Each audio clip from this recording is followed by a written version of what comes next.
Hello students, nimbus academy for IAS में आपका एक बार फिर से स्वागत है। आज हम बात करेंगे एचएएस मेंस 2025 के लिए ताकि किस तरह से आप टारगेट कर सकते हैं मेंस को। रिजल्ट अनाउंस किया गया कमीशन के द्वारा, 30 एस्पिरेंट्स उनको शॉर्टलिस्ट किया गया। अब उनके पर्सनैलिटी टेस्ट जो है वो स्टार्ट होने जा रहे हैं, बट बहुत से ऐसे डिजर्विंग कैंडिडेट्स हैं जो शॉर्टलिस्ट नहीं हो पाए। वेरियस रीजन रह सकते हैं, वेरियस कारण हो सकते हैं। कुछ कारण हमने समझने की कोशिश भी की थी। आज का ये लेक्चर उनके लिए भी खास रहेगा और साथ ही जो नए एस्पिरेंट्स जो 2025 को टारगेट कर रहे हैं उनके लिए भी खास जो है आज हम इस बारे में बात करेंगे मेंस की। देखिए, मेंस में जाने से पहले दैट किस तरह से आपने अंडरस्टैंड करना है मेंस को, सबसे पहले थोड़ा सा हम लोग स्कीम की बात कर लेते हैं। दैट मेंस की स्कीम जो है वो किस तरह से रहती है, यानी कि कौन कौन से वो इंपॉर्टेंट पेपर होते हैं जो आपसे पूछे जाते हैं। एस्पिरेंट्स, जब भी मेंस की हम बात करेंगे तो मेंस में आप लोगों को डिफरेंट पेपर्स जो हैं वो यहाँ पे कंडक्ट कराए जाते हैं कमीशन के द्वारा, जिसमें अगर आप देखेंगे तो यस, हिंदी आप लोगों को देखने को मिलेगा। हिंदी के साथ साथ अगर हम देखेंगे तो इंग्लिश का एक पेपर जो है वो कंडक्ट कराया जाता है। देन उसके बाद एक पेपर जो है एस्पिरेंट्स वो ऐसे का रहता है और 3 पेपर जो है वो जीएस के होते हैं, यानी कि जीएस 1, 2 और 3, इस तरह से 3 जीएस होते हैं।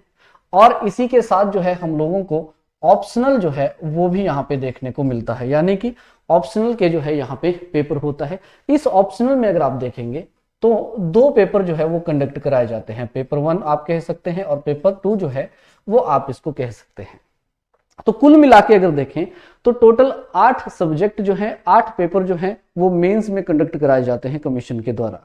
इनमें अगर आप देखें तो ये जो हिंदी और इंग्लिश का जो पेपर रहता है स्टूडेंट्स, ये एक तरह से क्वालिफाइंग नेचर का ही होता है, यानी कि इसके जो मार्क्स होते हैं वो आपके फाइनल जो मेरिट होता है उस मेरिट में जो है इसमें ऐड ऑन नहीं किया जाता। और हर एक पेपर जो है 100 मार्क्स का जो है ईच क्वेश्चन पेपर जो है वो रहता है, यानी कि 100 मार्क्स का जो है हिंदी का होगा, 100 मार्क्स का ही जो है वो इंग्लिश का पेपर भी कंडक्ट कराया जाता है। अब इनमें अगर हम देखेंगे हर एक में आप लोगों को 40% मार्क्स लेना जो है वो कंपलसरी होता है। पहली बात तो आप ये जान लीजिए कि हिंदी में आपको 100 में से 40 और इंग्लिश में 100 में से 40 मस्ट है। अगर आपका 40% जो है आपने अचीव नहीं किया तो फिर आपको क्वालिफाई कंसीडर नहीं किया जाएगा। तो इसलिए कंपलसरी पेपर्स की जब आप बात करते हैं तो इसमें हिंदी और इंग्लिश जो रहता है, हालांकि क्वालिफाइंग नेचर का ही होता है, लेकिन फिर भी 40% का जो है आप लोगों को यहाँ पे जो बैरियर होता है उसको क्रॉस करना पड़ता है। फिर उसके बाद अगर हम बात करेंगे ऐसे, तो ऐसे का जो है ये 100 मार्क्स का जो है ये यू कैन से पेपर रहता है, जिसमें आप लोगों को जो है 2 एसेज लिखने होते हैं। और जीएस की बात करें तो ईच जीएस जो है वो 100 मार्क्स का रहता है। अगर आप ऑप्शनल की बात करें तो ऑप्शनल में पेपर 1 जो है ये भी 100 का होता है और पेपर 2 जो है ये भी 100 मार्क्स का जो है वो कंडक्ट करवाया जाता है, यानी कि आप लोगों का जो ये मेरिट रहता है वो जनरली यहीं से जो है वो बनता है। ठीक है जी, यानी कि जब आप इसमें से यू कैन से यहाँ पे मार्क्स लेंगे उसके बेस पे जो है आपकी मेरिट बनाई जाएगी, फिर आप लोगों को जो है यहाँ पे पर्सनैलिटी टेस्ट के लिए बुलाया जाएगा। अगर ऑन एन एवरेज देखा जाए स्टूडेंट तो इन सब में भी आपको एक एग्रीगेट जो है उसको क्वालिफाई करना पड़ता है, यानी कि 45% मार्क्स जो है वो ऑन एन एग्रीगेट जो है आपको यहाँ पे अचीव करने होते हैं। यानी कि टोटल अगर हम बात करेंगे तो जनरली इन सबको ऐड ऑन करने के बाद आप देखेंगे तो लगभग 405 के करीब जो है आपको मार्क्स जो है इन सभी में लेने होते हैं। फिर जब आप इस चीज को क्वालिफाई कर लेते हैं फिर उसका 3rd स्टेज जो है आपको देखने को मिलेगा, जिसमें आप इंटरव्यू जो है वो कंडक्ट करवाते हैं या देखते हैं।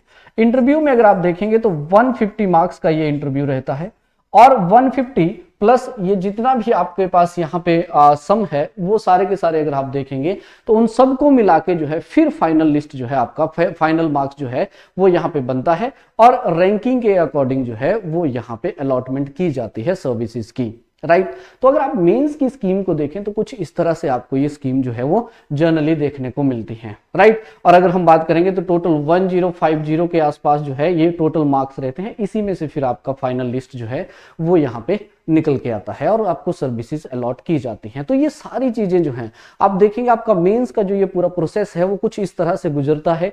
फिर उसके बाद पर्सनैलिटी टेस्ट आपका होता है, देन उसके बाद आपको अलॉटमेंट की जाती है। इससे पहले आपको पता ही है दैट प्री एग्जामिनेशन जो है कंडक्ट कराया जाता है मेंस में क्वालिफाई करने के लिए, जिसमें 2 पेपर रहते हैं, एक जनरल नॉलेज का होता है, दूसरा सी सेट ऑलरेडी क्वालिफाइंग का होता है, और जनरल स्टडी का जो पेपर होता है जीके वाला, उससे मेरिट जो है वो बनाई जाती है ताकि आप मेंस के लिए एलिजिबल हो सके। अब हमने समझना यही है कि ये जो मेंस रहता है, इस मेंस की तैयारी जो है वो उसको कैसे किया जाए, या फिर शुरुआत इसकी कैसे की जाए, कौन सा वो सही समय रहता है जब हम लोगों को आंसर राइटिंग करनी चाहिए, या फिर कौन सी वो सोर्सेज रहेंगे जहां से हम लोगों को आंसर राइटिंग जो है वो करनी चाहिए। उन सभी चीजों की बात जो है हम लोग आज इस पर्टिकुलर लेक्चर में करने की कोशिश करेंगे। तो देखिए स्टूडेंट्स, दैट मेंस में अगर आपने प्रिपरेशन मेंस का करना है, देखो जो ऑलरेडी कवर कर चुके हैं सिलेबस को, लेकिन फिर भी उनके लिए भी मैं बताना चाहूंगा, जब भी आप मेंस के लिए देखते हैं स्टूडेंट्स, तो मेंस को अंडरस्टैंड करना जो है वो बहुत ज्यादा जरूरी हो जाता है, to understand the mains actually. अब इसमें अंडरस्टैंडिंग का क्या मतलब है, दैट ऐसा क्या करना है हम लोगों को। फ्रेंड्स, जब भी आप मेंस को टारगेट करने की कोशिश करते हैं तो मेंस में 2 चीजों को अंडरस्टैंड करना बहुत ज्यादा जरूरी है। पहला, सिलेबस।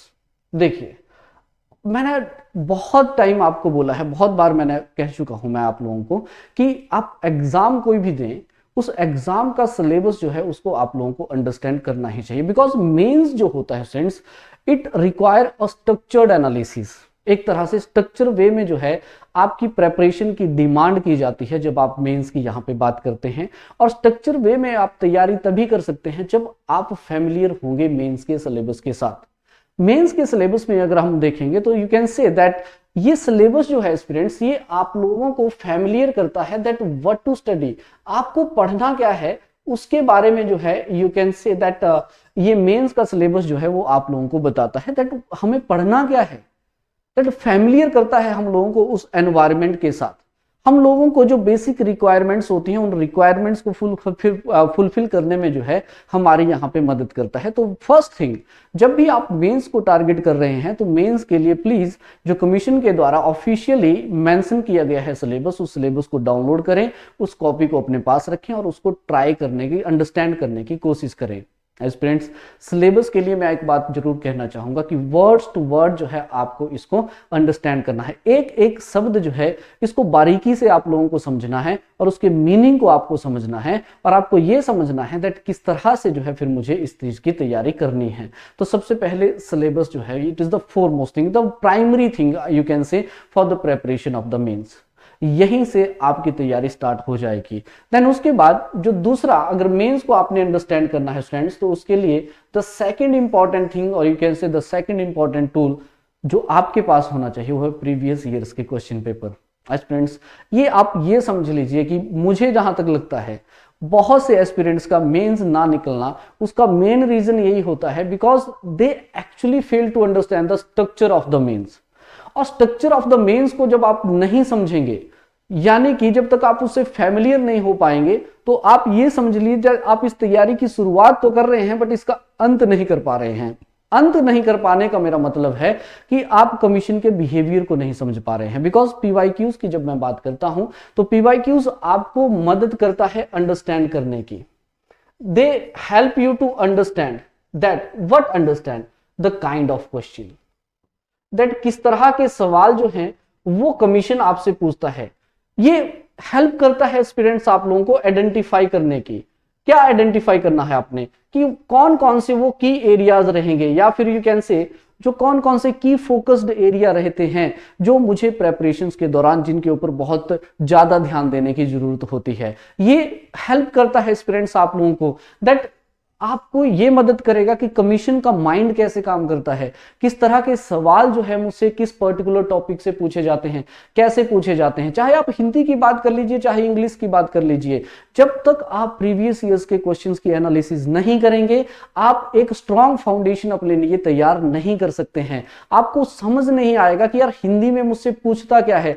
2016 से लेके अभी तक जितने भी पेपर हुए हैं, अगर आप उनको हिंदी के पेपर्स को अच्छे से एनालाइज करेंगे, आप जरूर ये आइडेंटिफाई आइडेंटिफाई करने की कोशिश कर लेंगे दैट आप सक्सेस भी इसमें हो जाएंगे कि वो कौन कौन से की एरियाज रहेंगे, जिन की एरियाज के ऊपर मुझे यहां पे क्या करना चाहिए, दैट फोकस जो है मुझे करना चाहिए। जब भी बात मैं करता हूं पीवाईक्यूज की एस्पिरेंट्स, तो पीवाईक्यू एक्चुअली में आपको मदद करते हैं दैट उस चीज की जिसको आप बोल सकते हैं द बेसिक रिक्वायरमेंट, यानी कि आप लोग जो है ये आइडेंटिफाई करने का कोशिश कर लेते हैं, हेल्प मिल जाता है आपको, दैट अवेयर आप इतना हो जाते हैं कि कोई एक पर्टिकुलर क्वेश्चन है, उस क्वेश्चन में मुझे बेसिक रिक्वायरमेंट किस चीज की है। यानी कि बोलने का मेरा मतलब ये है कि जैसे मान लीजिए कोई फैक्चुअल नॉलेज है, कोई एनालिसिस है या कोई एग्जाम्पल है, तो ये सारी चीजें जो है आप एक अपने आंसर में किस तरह से आप ऐड कर सकते हैं, कैसे आप इन चीजों को ऐड कर सकते हैं, वो सारी की सारी चीजें अगर आप अंडरस्टैंड करना चाहते हैं स्टूडेंट्स, तो यस उस अंडरस्टैंडिंग में मदद करता है आपका प्रीवियस ईयर्स क्वेश्चंस। बहुत महत्वपूर्ण है, मैं आपको फिर से बोल रहा हूं, बिकॉज ये आप लोगों को बताएगा दैट ये जो सिलेबस आप लोगों को दिया गया है, इस सिलेबस के अंदर वो कौन कौन सी यूनिट्स रहती हैं, जिन यूनिट से अक्सर आप लोगों को जो है सवाल पूछता है। ऐसी कौन सी यूनिट्स हैं जिनको हम अक्सर अंडररेटेड करते रहते हैं, बट जब सवाल देखते हैं तो 12 नंबर का सवाल वहीं से मिलता है, 8 नंबर के ना जाने कितने सवाल वहां से निकल जाते हैं। वो सारी चीजें जो हैं एस्पिरेंट्स, वो सारी चीजें आप अंडरस्टैंड कर पाएंगे जब आप पीवाईक्यूज की एनालिसिस जो है वो करेंगे। मैं इसलिए इस चीज पे जोर दे रहा हूं because yes this is true कि आप पीवाईक्यू की एनालिसिस किए बिना, पॉसिबिलिटी है आप निकाल लेंगे, मैं मना नहीं कर रहा हूं, लेकिन हां अगर आप लोगों को अपना परिश्रम, देखिए परिश्रम और यू कैन से संघर्ष की जब मैं बात करता हूं तो उसमें परिश्रम आपका कम हो जाएगा। वो इसलिए हो जाएगा क्योंकि आप पीवाईक्यूज जो है इनकी एनालिसिस बहुत अच्छे से कर लेंगे, और इसकी एनालिसिस मस्ट है आप सभी के लिए, ये मैं आपको अभी बता देता हूं।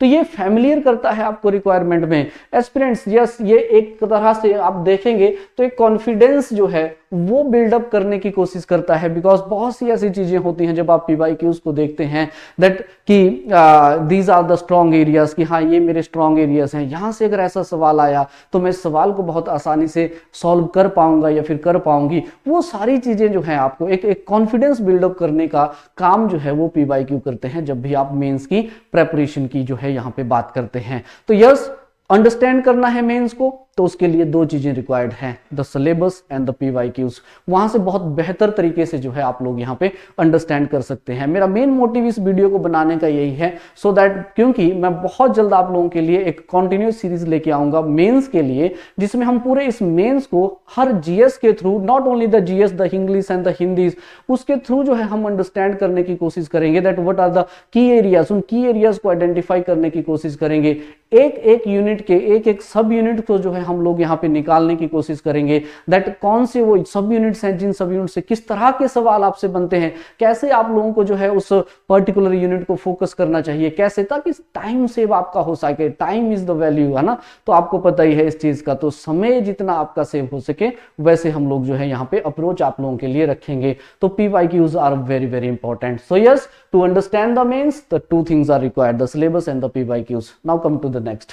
अब सवाल ये बनता है कि चलो मान लीजिए आप लोगों ने मेंस को अंडरस्टैंड जो है वो बहुत अच्छे से कर लिया, ठीक है। अब सवाल यही आता है दैट कब जो है हम लोगों को आंसर राइटिंग जो है वो स्टार्ट करनी चाहिए, यानी कि सवाल है when to start the answer writing. तो इस सवाल का जवाब यही है मेरे पास फ्रेंड्स। देखिए, अगर हम बात करें व्हेन टू स्टार्ट, देखो व्हेन टू स्टार्ट की अगर हम बात करें तो यहां पे जो न्यू एस्पिरेंट्स हैं उनके लिए भी मैं कुछ बात कहना चाहूंगा, और जो पुराने एस्पिरेंट्स हैं यानी कि जो ऑलरेडी सिलेबस को कवर कर चुके हैं, बिकॉज सिलेबस को कवर करना is very very important, is must, और उसके बिना दिक्कत हो जाएगी। तो देखिए, जो ओल्ड एस्पिरेंट्स हैं उनके लिए तो मैं एक बात कहना चाहूंगा कि yes this is the right time, this is the right time to start your answer writings because you guys are already familiar with the things। आपको already पता है that किस तरह के सवाल आपसे पूछे जाते हैं, कैसे सवाल आपसे पूछे जाते हैं, तो उनको आपको लिखना जो है वो स्टार्ट कर देना चाहिए, अभी से कर देना चाहिए। और अगर आपने अभी तक पीवाईक्यूज की एनालिसिस नहीं की है तो मस्ट है आप लोगों के लिए उस पीवाईक्यू की एनालिसिस को करना है।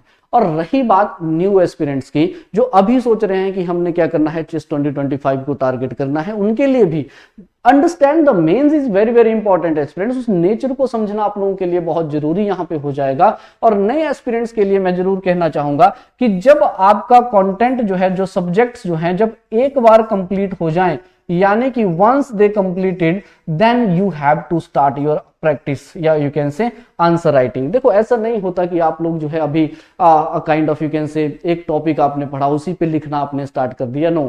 पहले आप एक बार कंप्लीट सिलेबस को जब आप कर लेंगे देन उसके बाद आप आंसर राइटिंग जो है वो स्टार्ट कर सकते हैं। देखो एस्पिरेंट्स, एक बात मैं जरूर कहना चाहूंगा कि आंसर राइटिंग जो होती है it's a kind of the skill.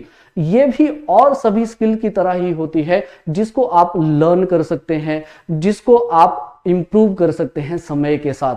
तो यस, जब आपका कंटेंट कंप्लीट हो जाएगा, सब्जेक्ट जब आपके कंप्लीट हो जाएंगे देन उसके बाद आप आंसर राइटिंग स्टार्ट कर सकते हैं। बिकॉज पहले फाउंडेशन क्रिएट कीजिए, देन उसके बाद जो है आपको आंसर राइटिंग जो है यहाँ पे स्टार्ट करनी चाहिए। बिकॉज मेंस की जब आप बात करते हैं तो मेंस में जो नोट्स मेकिंग होती है, ठीक है, बिकॉज नोट्स मेकिंग की अगर आप बात करते हैं तो देखो डिफरेंट काइंड ऑफ स्टडीज जो है वो होती हैं। इंटेंसिव रीडिंग है, एक्सटेंसिव रीडिंग है, और जब मेंस की बात आती है तो मेंस में एक्सटेंसिव रीडिंग जो है वो काम करती है। यानी कि आपको किसी एक पर्टिकुलर चीज को करंट के साथ जोड़ना है, फैक्ट को करंट के साथ जोड़ना है आप लोगों को, दैट वही जो है मेंस में नोट्स जो है वो बनता है। तो स्टार्टिंग में जो नोट्स मेकिंग आप रहेगी वो बल्कि जरूर रहती है, बट नोट्स जो है एक बार मान लीजिए आपके नोट्स बन गए, then start reviewing your notes. उनको रिव्यू करते रहना है, बार बार आपने रिव्यू करना है, सो दैट अंत में जब लास्ट में जब आप लोग मेंस देने जाएंगे तो आपके पास जो है बिल्कुल जो इंपॉर्टेंट और क्रिस्प जो यू कैन से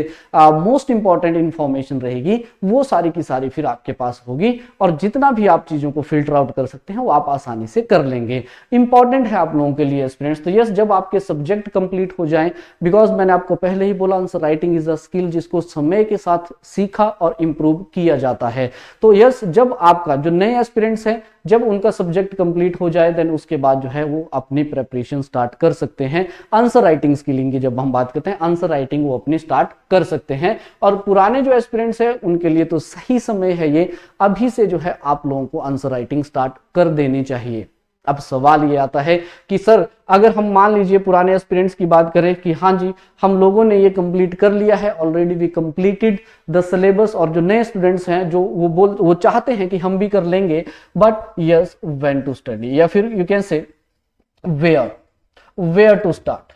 यानी कि सवाल ये है स्टूडेंट्स कि ये जो आंसर राइटिंग होती है इस आंसर राइटिंग को कहां से स्टार्ट करें, क्योंकि बहुत कंफ्यूजन अक्सर ये रहता है कि अगर हमने सिलेबस पढ़ ही लिया है तो अब लिखें क्या, कहां से लिखें। तो सबसे बेहतर तरीका जो है आंसर राइटिंग को स्टार्ट करने का वो स्टूडेंट्स अगेन मैं आप लोगों को बताना चाहूंगा वो है पीवाईक्यूज, प्रीवियस ईयर्स के क्वेश्चन पेपर। एस्पिरेंट्स एचएएस की बात करते हैं तो 2016 से लेके 2024 के बीच में, या फिर 23 जिसे आप काउंट करते हैं 2023-24 तक जो है जितने भी आपके पीवाईक्यूज हैं उन पीवाईक्यूज को लगाना स्टार्ट कर दीजिए। वाई? रीजन है इसका। रीजन क्या है? देखिए स्टूडेंट्स, मेंस में एक चीज मैटर करती है जब आप मेंस में बैठेंगे, वो है समय। और समय से फिर आपने पूरा एक जीएस जो है उसको कंप्लीट करना है, पूरा एक पेपर कंप्लीट आप लोगों ने करना है। और इसके लिए आपको फिर स्पीड चाहिए, एक्यूरेसी चाहिए, हैंडराइटिंग चाहिए, वो सारी चीजें जो है वो रिक्वायर रहती हैं। अब पीवाईक्यू से स्टार्ट करना क्यों बेहतर होता है? बिकॉज एक एनालिसिस मैं आपके सामने लेके आऊंगा, और वैसे भी मैं आपको बता देता हूं, जब आप पीवाईक्यूज की बात करते हैं तो बहुत सारे ऐसे सवाल हैं जो हमेशा ही रिपीट होंगे।